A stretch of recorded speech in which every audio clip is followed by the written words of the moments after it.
We'll guide you through how to install Python libraries in Visual Studio Code. If you find this useful, then consider subscribing and liking the video. For this, I would like to install Python libraries in this example Python project. First, open this project in Visual Studio Code. Now here, on the top right, click the play button to try to run the code. Here, trying to run the code gives you an error. So you need to select a Python interpreter. Here, click on Select Python Interpreter. Here, click on Create Virtual Environment.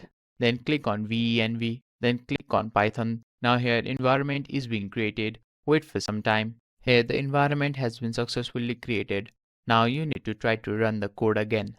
Here you'll see an error. This is because the Python libraries has not been installed. The library you need to install is also shown in this error. Or you can see your code to know which library you need to download. Here I have done import matplot, so I need to download this library.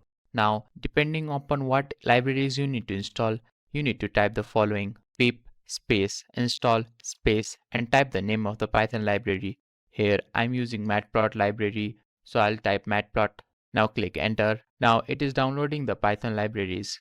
After the download is complete, in the top right, click the play icon again. Here you can see we can successfully run the code.